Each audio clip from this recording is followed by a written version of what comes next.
Welcome to D24 news. తూర్పు గోదావరి జిల్లా గోకవరం స్థానిక పోలీస్ స్టేషన్లో నిర్వహించిన మీడియా సమావేశంలో ఎస్ఐ నాగరాజు మాట్లాడుతూ ఎన్నికల నిబంధనలు ప్రతి ఒక్కరూ పాటించాలని, లేకుంటే శిక్షలకు గురవుతారని ఎస్ఐ అన్నారు. ఎన్నికలు కూడా ఎవరైనా ఉల్లంఘిస్తే కఠిన శిక్షలకు గురవుతారని తెలిపారు.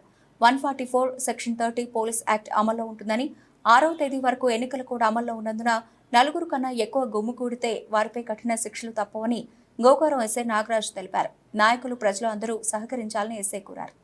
జనరల్ ఎలక్షన్స్ కౌంటింగ్ కి సంబంధించి ఉన్నతాధికారుల ఆదేశాల మేరకు భద్రతా ఏర్పాట్లకు సంబంధించి అన్ని చర్యలు తీసుకోవడం జరిగింది.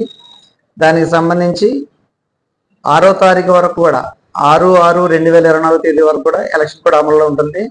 అంతేకాకుండా అప్పటి వరకు కూడా 144 సెక్షన్ మరియు 30 పోలీస్ యాక్ట్ అనేవి అమల్లో ఉంటాయి.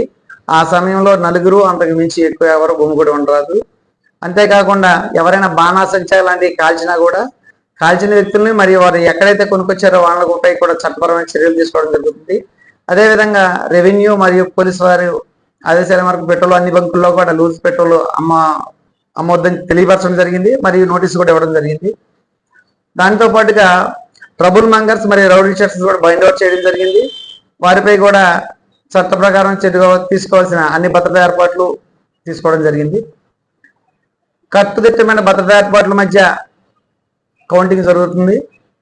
ప్రజలు ఎటువంటి ఆందోళనకు గురి కాకుండా సమన్వయం పాటిస్తూ ఎవరు గెలిచినప్పటికీ ఆ గెలిచిన అభ్యర్థికి సంబంధించి ఎటువంటి ఊరేగింపులు కానీ దానికి సంబంధించి సమావేశాలు కానీ ప్రస్తుతానికి నిషేధం. కాబట్టి కౌంటింగ్ కంప్లీట్ అయిపోయిన తర్వాత ఎప్పుడైతే ఎలక్షన్ కూడా అవుతుందో తరుపతి ఆదేశాలు వచ్చేంత వరకు కూడా ఎవరు కూడా ఊరేగింపులు కానీ సమావేశాలు కానీ ఏర్పాటు చేయకూడదని ఉన్నతాధికారుల ఆదేశం తెలియపరచమైంది.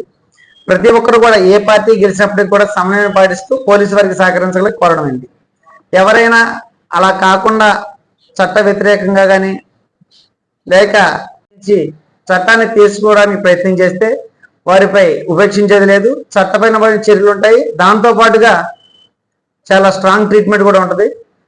చట్టాన్ని ఎవరైనా ఉల్లంఘించినా లేక చట్ట పరిధికి మించి ఎవరైనా ప్రవర్తించినా చట్టపరమైన చర్యలు గట్టిగా తీసుకోవడం జరిగింది. దానికి పైనుంచి ఆదేశాలు కూడా చాలా స్ట్రాంగ్ గా తెలియపరచడం జరిగింది.